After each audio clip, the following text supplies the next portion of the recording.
Boa tarde, sou o Dr. Antônio Martins de Farias, estou aqui mais uma vez gravando o vídeo. Quero primeiro agradecer a Deus por estar vivo e agradecer a você também porque tem dado seu like, seu dislike e tem feito seus comentários. É fundamental que isso aconteça, que você passe por um amigo, por uma amiga, para que o meu canal possa crescer e eu possa alcançar cada vez mais um número de pessoas para que a gente possa trocar ideias.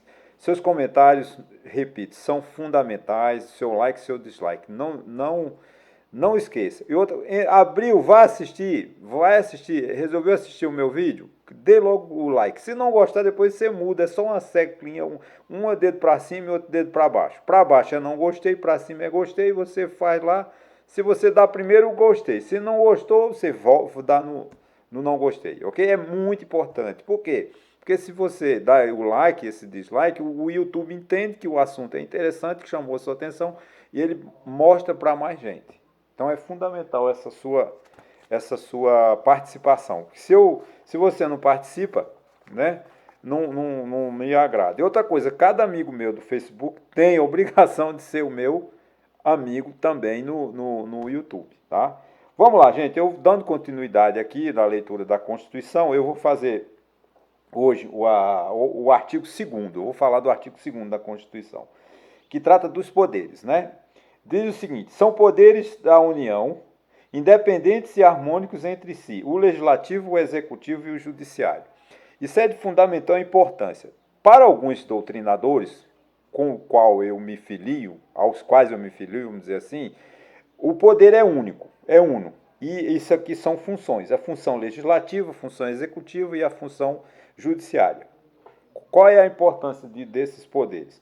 O poder legislativo, que é o verdadeiro poder do povo, é o vereador, né, na Câmara Municipal do município, é o deputado estadual no estado, o deputado federal em Brasília. O senador, apesar de estar dentro do processo legislativo, na verdade o senador é um representante do estado. Até se você olhar, são 81 senadores, nós temos 26 estados mais o Distrito Federal, cada estado tem 3 representantes, você pega, multiplica 27 vezes 3, chega a 81. Para que isso? Para não dar empate, né? Cada estado, se o estado tivesse 2, podia dar 1-1, né? Então tem que dar ou 2-1, né? O estado de Pernambuco. Então eu até entendo que não precisava de eleição para governador. Bastava que o governador, no início do seu mandato, indicasse o senador para ser o representante dele, né? Mas nós temos a democracia, nossa democracia vem dos Estados Unidos, nós copiamos dos Estados Unidos, né? O senador também é eleito pelo povo em eleição 1/3 e 2/3, né? O ano que vem, 2022, por exemplo, nós vamos eleger 27 senadores, 26 senadores nas capitais, mais um do Distrito Federal, né? Porque é 1/3 e 2/3. Em 2018, nós elegemos 2/3, então cada estado mandou dois senadores para Brasília, tá certo?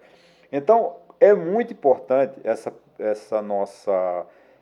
o poder legislativo, que é o poder do povo, é onde ele elabora as leis, né? Toda lei, ela nasce no poder legislativo, ele cria as leis. As leis são criadas por nós podemos, através tem um processo de iniciativa popular, você manda, claro, é muito difícil de você, eu não vou entrar nesse detalhe agora, né? Mas a gente pode se juntar, assinar lá e dizer que a Lei Maria da Penha, não, a Lei Maria da Penha não, mas a Lei Complementar 101, que é a lei que trata do ordenamento do jurídico, né, da prestação de contas dos políticos, foi uma lei de iniciativa popular. E muitas outras. Desculpa eu não lembrar agora a outra, mas tem muitas leis de iniciativa popular. Mas você, através dos deputados, você cria a lei, né? Você altera a lei e altera a Constituição também, né? A Constituição, através de emenda, a Constituição da República de 1988, ela só é reformada não, revisada, alterada por emenda constitucional. Infelizmente, nós já estamos na 116, é muita emenda a nossa Constituição. O poder executivo, ele administra, vamos dizer assim, ele cuida da parte administrativa, da parte prática, ele faz rodovia, ele constrói ponte, ele abre canais, ele constrói barragem, ele eletrifica a região, ele leva a internet para o interior, Isso é a função, conforme o orçamento, que é aprovado no Poder Legislativo, através do orçamento, né, ele vai, ele ele administra, né, paga os funcionários, os professores, né, e vai. Aí o Poder Legislativo faz também a fiscalização. O Tribunal de Contas da União, apesar do nome ser tribunal, ele é um poder acessório, né, do Poder Legislativo. Ele dá assessoria ao Legislativo para quê? Dando os pareceres e verificando, auditando se todas as despesas, todas as receitas que entraram vamos dizer assim, nos cofres públicos ou na caixa do governo, de forma honesta, de forma transparente, de forma tranquila. Né? E todo gasto, ele tem que saber se o Tribunal de Contas faz essa verificação e diz, ok, o Legislativo, a Presidência da República, o prefeito, o governador, administrou o ano de 2021 de acordo com a lei. Então dá um parecer e o tribunal, a Câmara, né, aprova as contas, né, do prefeito, do governador ou do presidente da República. Então essa é a função do Legislativo. O Executivo executa as tarefas, administra, diz como abre rodovia, controla as rodovias, né? Controla os trens, e o Poder Legislativo vai criando leis, mecanismos de como essa administração ser uma administração do princípio da legalidade. Ou seja, o que é o princípio da legalidade? Está lá no artigo 37, também da Constituição, no caput, né? O princípio da legalidade, ele quer dizer o seguinte: todo administrador público, todo ato público só pode ser feito se tiver de acordo com a lei. Nós, no particular, podemos fazer muita coisa que a lei não proíbe. Se a lei não proíbe, a gente pode fazer. Já o poder público, o governador, o vereador, o presidente da República, só pode fazer o que a lei permite, né? Porque essa é a função do Estado, né? E o poder legislativo, o poder judiciário, desculpa, o poder judiciário faz uma espécie de, ele diz que se você está certo, ele diz o direito, né? O legislativo faz as leis, o executivo cumpre a lei e o judiciário diz se aquela lei foi cumprida de acordo com as normas estabelecidas, né? Não pode ter, né, exigir, se não tem lei, não pode exigir crime. Se não está um crime previsto em lei, nós temos que, não é crime, então, porque o presidente da República, ele só pode fazer o que está dentro da lei. Então, o Poder Judiciário vai dizer quem ou não tem razão. É fundamental essas harmonias, né? O Executivo administra, o Legislativo legisla e o Judiciário diz como. Nós estamos virando essa harmonia, como diz assim, né? Diz assim, os poderes da União independentes e harmônicos entre si. Tem que haver uma harmonia. O que nós estamos vendo neste governo, que é um governo que tem assim um pequeno, uma tendência a ser um governo fascista.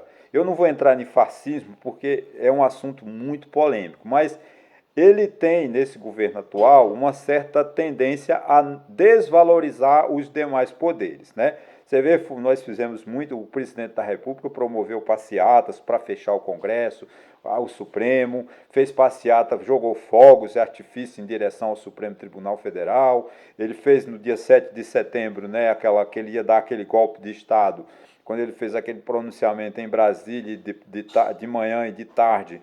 Foi para São Paulo, também fez um discurso de 7 minutos em Brasília, mais 23 ou 17 em São Paulo, ele pedindo fechamento do Supremo, dizendo que não ia cumprir mais ordem judicial do Supremo. Isso é uma tendência, essa desarmonia, isso não pode acontecer. O Supremo Tribunal Federal, ele comete muitos erros, é claro, eu sou um crítico do STF, não tenho vergonha de dizer isso, nunca peticionei nada ao STF, apesar de ser um advogado, né, não tive essa oportunidade, esse privilégio de um dia ingressar com a peça, né, ao Supremo. Eu acho que seria o ápice da minha vida, a felicidade completa, né, se um dia eu tivesse a honra, né, de pisar, né, no auditório lá e fazer aquela defesa de um advogado de 15 minutos na corte, vamos dizer assim, do STF. Eu acho que é uma honra para qualquer cidadão.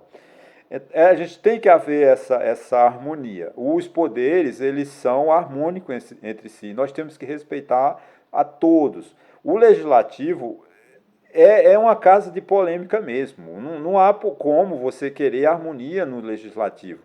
Porque é a casa da troca de ideia, é da briga, é do interesse. Na Câmara Municipal, nós temos aqui vereadores, 11 vereadores em Taquaritinga do Norte.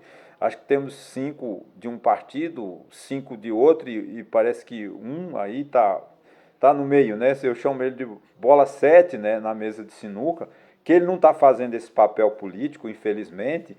Né? É uma briga homérica. Você assiste às reuniões, você fica desesperado com a briga deles, mas aquilo ali é natural. Na Assembleia Legislativa é a mesma coisa, na Câmara Federal é a mesma coisa, no Senado é a mesma coisa. O que a gente não pode é desmoralizar esses poderes, né? A gente tem que respeitar.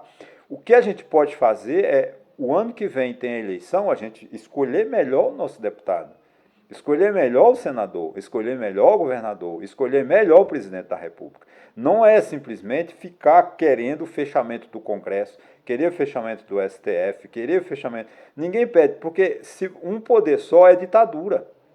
Ora, se o presidente Jair Bolsonaro diz amanhã que manda sou eu fecho o Congresso, eu fecho o Supremo Tribunal Federal, ele vai mandar te matar, vai mandar te prender, ele faz o que ele quiser, porque não tem a quem você recorrer. Eu me lembro em 1937, quando o Getúlio Vargas deu um golpe, um dos golpes mais sangrentos que nós tivemos, em 1937, o Getúlio Vargas ele chegou a prender todo mundo e ele conseguiu. Isso aconteceu também no golpe de 64, que eles tiraram o habeas corpus, né? Que o habeas corpus é o remédio jurídico mais importante que nós temos, porque o próprio nome diz habeas corpus, me dá o meu corpo. Quando o governo prende uma pessoa de forma ilegal, você cobra, me dá, se você está ilegal, solta ele. E o Sobral Pinto, um grande advogado que nós tivemos, né, ele prenderam o Luiz Carlos Prestes, se eu não me engano, e botaram ele num porão, sem luz, e acho que um pingo d'água na cabeça a noite toda. É uma tortura, não? Porque uma coisa é você prender, outra coisa é você torturar. E depois a gente fala isso, de tortura, nós vamos chegar ao momento disso. Então, aí o Sobral Pinto pediu um habeas corpus para soltar um animal. Aí os ministros que eram nomeados de Getúlio, né, nomeados por ele mandava no STF, né, aí eu olhava para eles, mas peraí, doutor, o senhor está pedindo um animal. Eu disse, porque eu peço para humanos, vocês não me atendem, eu estou pedindo para animal. Então você vê o que chegou, o que é um governo ditador. Né? O que a gente não pode é deixar que essa onda de fascista, né, que nós estamos vivendo, que fecha o Supremo, que fecha o Congresso, isso não vai levar a nada. Isso vai levar você para um caminho que não tem saída. É um caminho onde só manda um. Onde manda um só vai ter privilégios. Vai atender a meia dúzia de amigos. Quem for amigo do rei, tá bom. Quem não for, está excluído. No processo democrático, na harmonia, não. A gente tem um legislativo, a gente tem um judiciário para dizer o direito, para tirar a pessoa da cadeia, para nos dar a liberdade. Então, hoje o Supremo Tribunal Federal é fundamental, que a gente sabe que ele comete erros, mas ele é essencial, ele é necessário no processo democrático, assim como a Câmara dos Deputados, assim como a Presidência da República. O que a gente tem que fazer é respeitar-se mutuamente, assim como a gente respeita o ser humano. Ok, gente? Espero ter agradado a vocês. Até a próxima, se Deus quiser.